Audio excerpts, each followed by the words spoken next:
Contexto sociológico. Luis Fernando, es viernes, es día de escucharte. Bienvenido, buenos días. Muy buenos días, Marcela. Bueno, como bien sabes tú y saben todos nuestros radioescuchas, llegó el día de la gran definición, el día 1 de julio, en el cual habremos de definir el destino de nuestro país para los próximos 6 años, esperando pues lo mejor para todos y cada uno de nosotros como mexicanos, pero también para nuestro país.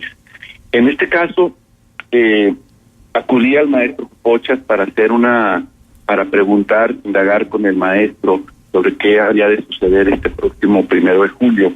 Y este es un poco el diálogo que tuve con él, ¿no? Me llama el ahijado del maestro para citarme con el vidente después de su visita, de su larga visita a las ciudades santas. Llego a las 5:40 de la mañana a su casa, ubicada en el poniente de Torreón, para escuchar juntos la sinfonía del cantar de los pájaros oriundos de la comarca lagunera. Por una escalera subo a la azotea de su modesta casa y lo encuentro meditando, vestido con una túnica árabe o suriyá color aguamarina, con rayas de distintos colores. Meditamos juntos mientras los pájaros entretejen una fantástica armonía de sonidos que nos unen de manera indisoluble a la naturaleza y al universo. Abrimos los ojos a las 7:40 de la mañana. En silencio el maestro se pone sus sandalias hindús, baja a la sala de su casa, yo lo sigo. Sentados en torno a unas bandejas con queso de cabra, requesón, aceite negras y verdes, nueces, frutos secos, manzanas, pan, leche y té negro, el maestro me pregunta, ¿estás listo para hablar del 1 de julio? Y yo le respondo, listísimo, maestro. Él dice, Pochas, ese día habrá una colisión de trenes entre dos opciones, la populista de Andrés Manuel y la neoliberal de Pepe Mid y Ricardo Anaya. Órale. Mientras AMLO lleva la bendición de un pueblo hastiado del PRIAN, que lo mira como el Mesías, Pepe Mid y Anaya cargan sobre sus hombros la maldición de una fúgica filopanista, Denise Dresser, cuando ésta tuitea y les reclama, entre comillas. Los privilegiados cómodamente apoltronados en la punta de la pirámide, se refiere a las élites económica y política, nunca entendieron que para prevenir el arribo de AMLO no bastaba con denostarlo, había que componer lo que denunciaba. Élites extractivas y antidemocráticas, por ello ustedes engendraron a un hijo rijoso, que cierran comillas. Chingale, se enojó. Sonríe Popochas. Ese día también viviremos un choque encarnizado entre el voto indignado y el voto de miedo. Mientras el primero pertenece a Andrés Manuel por derecho propio, el segundo, construido por las élites contra AMLO desde el 2006, será repartido entre Pepe Mid y Anaya de manera impredecible. Bófonos, mi avatar, ¿qué más podemos esperar este día? Ese domingo 1 de julio saldrían a votar 89.1 millones de mexicanos en un clima muy complicado. ¿Pero por qué? Con un país polarizado, 9 de 30 millones de mexicanos que recibieron ofertas a cambio de su voto aceptaron venderlo. Y desde el inicio del proceso electoral, 133 políticos fueron asesinados en 26 entidades del país. Puta madre. Entre 29.6 millones de spots electorales, seis factores determinarán el voto este 1 de julio. Primero, el crimen organizado en las zonas con baja gobernabilidad del país. El uso de redes sociales y encuestas falsas generadas por partidos políticos para manipular al elector. La coacción empresarial para inducir el voto de sus trabajadores y proveedores. La compra de sufragios por partidos políticos y el encabronamiento de las clases medias populares, campesino e indígena con las élites política y económica por 3 razones. Su corrupción impune y voracidad ilimitada para acumular poder económico y político, su incapacidad para acotar la violencia que desangra al país y por no haber generado oportunidades equitativas para que esos grupos sociales pudieran haber aspirado a un futuro mejor. Y el 6, el voto razonado que será minoritaria. ¡Qué fuerte! ¿Se te cuecen las habas por saber quién ganará? Sí, maestro intergaláctico. El tsunami morenista arrasará con la presidencia, la mayoría del Congreso y Senado, y de 9 gobernaturas ganará al menos 5. ¿Qué sucederá con el PRI y el PAN? El PRI será el gran perdedor, por ello sus militantes iniciarán un proceso de canibalismo interno contra los principales responsables de su debacle, Enrique Peña Nieto y sus secuaces. No me diga, muchos priistas unirán a Morena por compartir el mismo código genético y lo que quede del PRI será obligado a refundarse o desaparecer. El PAN y el PRD enfrentarán igual dilema, reinventarse o morir. Después de todo lo que me dijo maestro, que Dios nos agarre confesado. Tranquilo, ahijado, no es para tanto. México, nuestro México, sobrevivirá. Hasta aquí la reflexión, Marcela. Pues es que, de verdad, tenemos una capacidad de resiliencia los mexicanos impresionante. Y de verdad, sea como sea, el lunes a las 5 de la mañana, 6 de la mañana, que se levante cada uno, se va a levantar con el mismo país, pero también con la oportunidad de empezar a cambiar lo que no nos gusta, porque esto no es una cuestión de mandamases o de gente en el poder, sino es una cuestión de una decisión ciudadana, que precisamente esa decisión ciudadana pudiera favorecer a alguno de los candidatos por los olvidos, por las diferencias, por las inequidades. Sí, mira, bueno, el problema medular, a mi parecer, es ¿no? Que hemos dejado, somos una democracia realmente muy joven, tenemos una construcción de vida ciudadana también muy incipiente, ¿no? Y la tendencia por el aprendizaje desde 1929 hasta la fecha ha sido un poco dejar en manos de los políticos el monopolio del quehacer político, es decir, los ciudadanos hemos abandonado nuestra voluntad, nuestra decisión para que los políticos decidan nuestras vidas por nosotros mismos. Y en ese sentido, pues, se abre una oportunidad inmejorable, habida cuenta el tipo de gobierno que habría de llegar en un momento, que es el de Andrés Manuel López Obrador, para precisamente empezar a recuperar ese monopolio de la política, para asumirlo como ciudadanos y no dejarlo en manos precisamente de los políticos. Esa es un poco coincido contigo plenamente, o sea, nos toca esa responsabilidad y hay que empezar a asumir de manera importante, y este próximo sexenio va a ser muy rico en cuanto a posibilidades para que nosotros asumamos esta responsabilidad como ciudadanos. Ajá.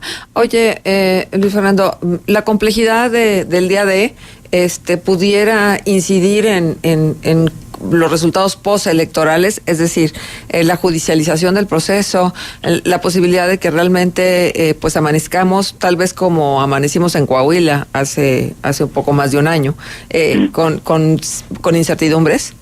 Sí, mira, una de las lo analizaba en otra reflexión esta semana de mi participación editorial, y sí, sí existe esa posibilidad muy cierta. Mira, uno de los temas que los partidos políticos que van ocupando a lo largo de la campaña un segundo o tercer lugar es poner mucho detalle con lupa y con contadores y fiscalizadores en el tema del gasto electoral. Es decir, si yo no puedo ganar generando los votos suficientes para ser competitivo en relación a mis contrincantes, voy a dedicarme de manera paralela a la campaña a fiscalizar con mucho detalle todos los gastos en los que ellos incurren. Y ciertamente existe esa posibilidad de que Andrés Manuel López Obrador y Morena, en esa actitud un poquito de pensar o suponer que estaba una victoria ya prácticamente inminente dada, ¿no?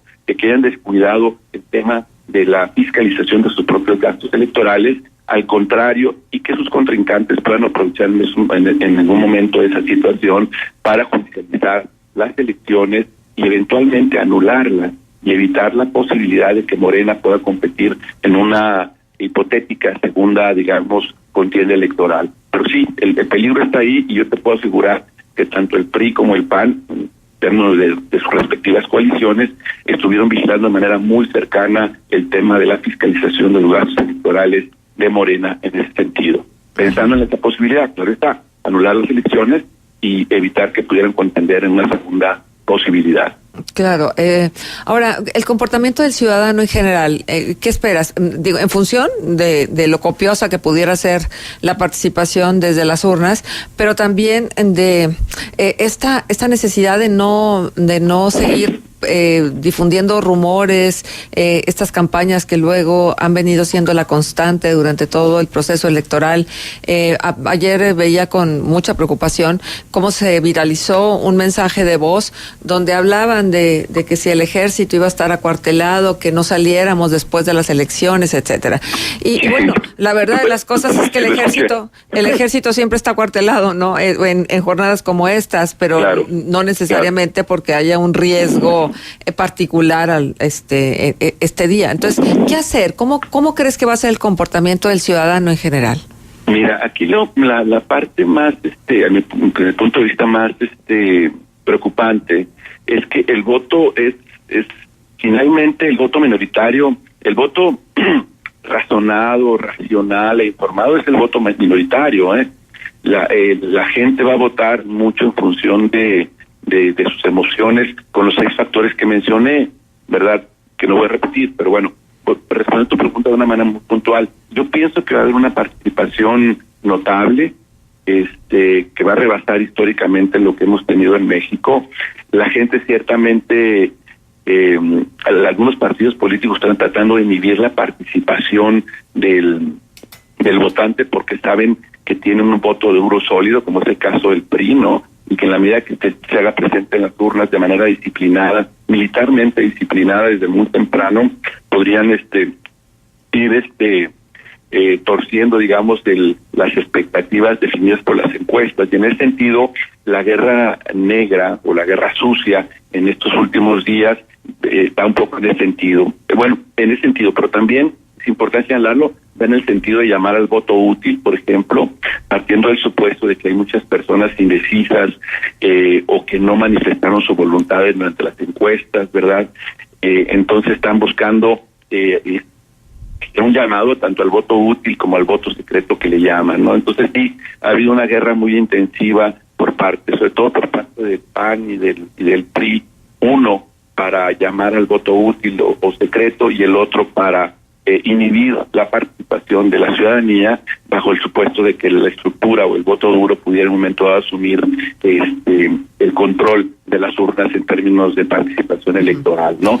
Más allá de eso, yo pienso que la gente va a salir a votar, va a haber una votación significativa, es decir, notable históricamente, muy superior a lo que ha habido. Las tasas de abstencionismo se van a reducir porque la gente tiene la necesidad, por las razones que hemos mencionado a lo largo de nuestras conversaciones, Marcela, de expresar su decisión respecto al futuro inmediato de México, es decir, los próximos 6 años. Pero es un supuesto lo de los indecisos. ¿No está ahí dentro de las mismas encuestas?